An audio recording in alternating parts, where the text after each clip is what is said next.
Et moi qui ai voté en 82-83 la première décentralisation, je peux dire combien elle a apporté d'efficacité, parce qu'il faut aujourd'hui gérer une nation au plus près des intérêts de la population.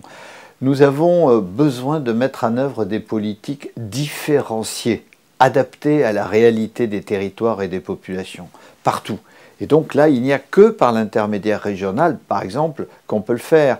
Donc l'acte 3 de la décentralisation, mais dans l'esprit de ce qu'on a fait en 82-83, est une nécessité absolue. C'est une nécessité pour traiter, par exemple, cet énorme problème de la formation professionnelle.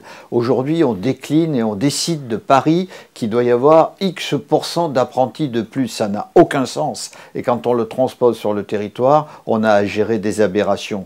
Donc on fait un gâchis d'argent public, un gâchis humain, parce qu'on oriente des jeunes en fonction de places disponibles et pas en fonction de leur motivation. Si je prends l'aménagement du territoire, il n'y a plus de politique d'aménagement du territoire. Et on a besoin de politiques très différenciées en matière d'aménagement du territoire.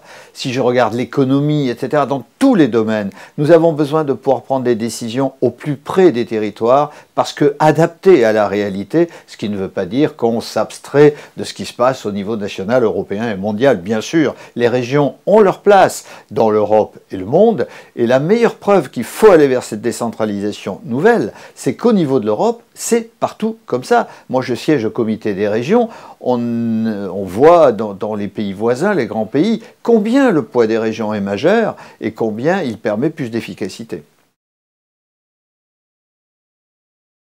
D'abord, il faut clarifier les compétences, les clarifier très clairement et non pas rester dans des choses qui soient à moitié. L'économie, par exemple, l'économie, les départements en font un peu, les régions beaucoup. L'économie, c'est les régions, c'est le couple Europe, enfin le couple, c'est le triumvirat.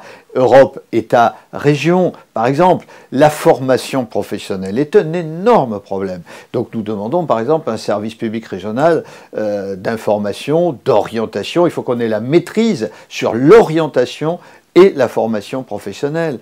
Il faut que nous ayons du pouvoir en matière d'aménagement du territoire. Il faut que l'État, dans un cadre national, confie aux régions la possibilité de mener des politiques très adaptées au territoire, qu'on ait une politique de ville moyenne, une politique de banlieue, une politique de l'espace rural.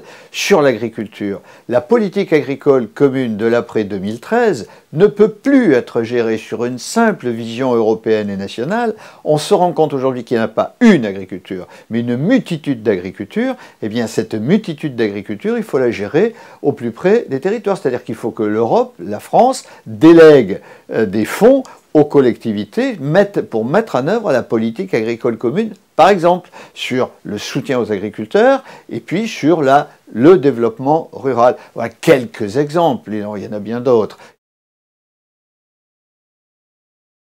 Nous avons besoin d'avoir des moyens adaptés à ces compétences, avec des moyens financiers notamment pour développer les transports collectifs. Nous n'avons aucune ressource affectée pour développer les transports express régionaux qui sont de notre compétence. Je vais prendre un exemple sur l'aménagement du territoire. Le numérique, Internet très haut débit, c'est l'une des clés d'une politique harmonieuse de développement des territoires. Aujourd'hui, il y a la fracture territoriale parce qu'il y a, entre autres, une fracture numérique qui est en train de se développer.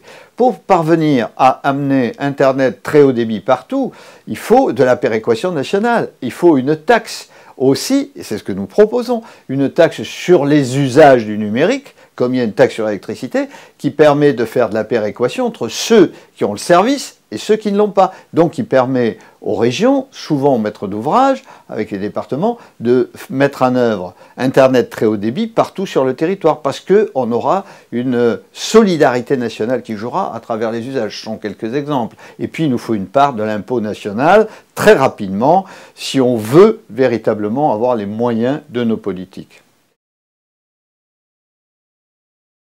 Ce sont des choses très complexes, qui sont un peu lointaines pour eux. Ce qu'ils souhaitent, c'est plus d'efficacité et plus de proximité. C'est pour ça qu'ils plébiscitent leurs élus de proximité.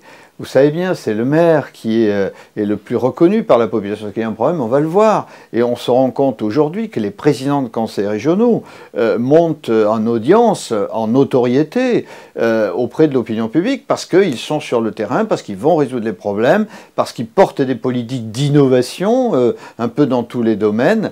Et donc, je crois qu'inconsciemment au moins, il y a une demande de décentralisation qui, pour être totalement formalisée, supposerait beaucoup plus d'informations.